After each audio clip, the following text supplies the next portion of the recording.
When my 2-year relationship ended, I found myself alone again, back to the quiet, back to the endless swiping on dating apps. The empty house felt like a void, swallowing any sense of comfort. So I filled the silence with Tinder matches, brief conversations, and fleeting distractions. One night, I matched with a woman named Tracy.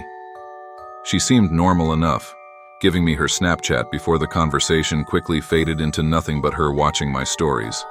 Typical. But weeks later, she reappeared out of nowhere, replying to one of my Christmas-themed snaps. She suggested we decorate a tree together. It seemed innocent, festive, but something about it felt odd. I told her I had a tree but hadn't set it up yet because it was stored in the attic. She eagerly offered to help.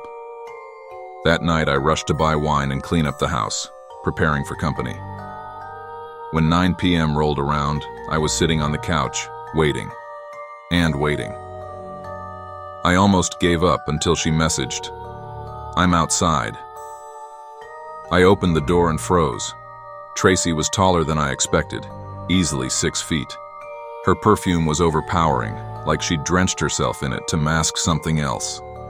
Beneath the artificial sweetness, there was a hint of something unpleasant, something sour. She stepped inside, uncomfortably close.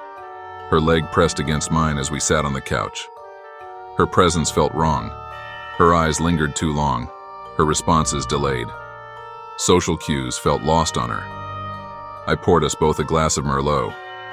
When we clinked glasses, her hand trembled slightly, and within moments, a drop of red wine splashed onto my light blue couch.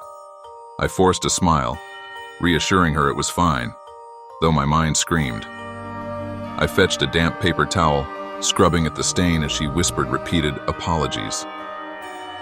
To break the awkward tension, I suggested we get the tree from the attic.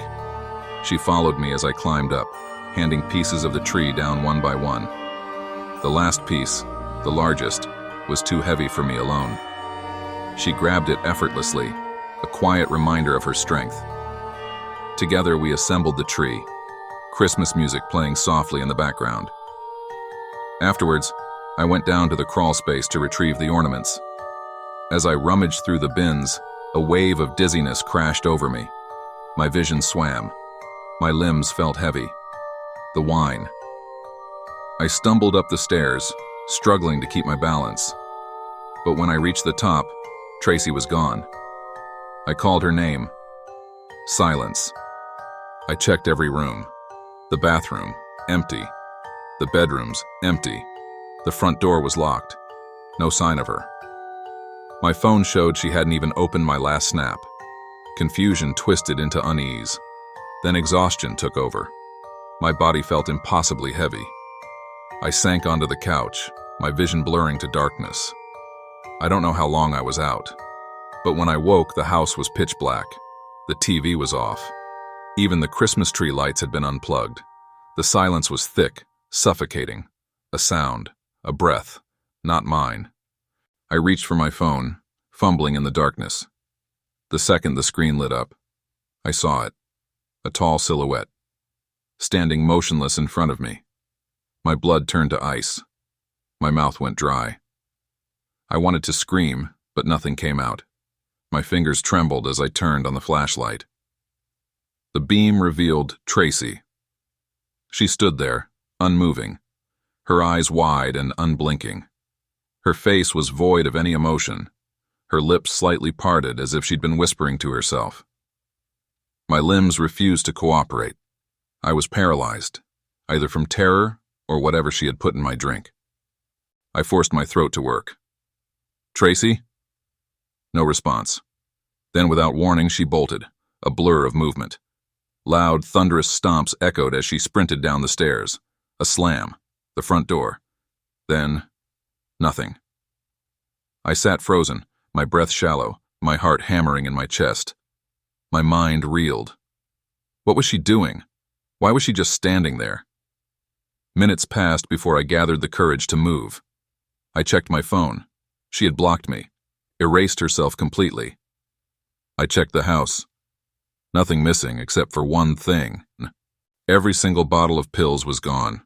Adderall, Oxy, Even my vitamins. She had stolen them all. And then I realized something horrifying. I never saw what car she arrived in, if she even had one. I called the police, but there wasn't much they could do with only a Snapchat username. My neighbor had heard nothing. Tracy had vanished without a trace, like a shadow slipping through the cracks of reality. That Christmas, I didn't decorate the tree. The lights stayed in their box, buried under tinsel, and memories I wanted to forget. But even now, late at night, when I close my eyes, I still see her.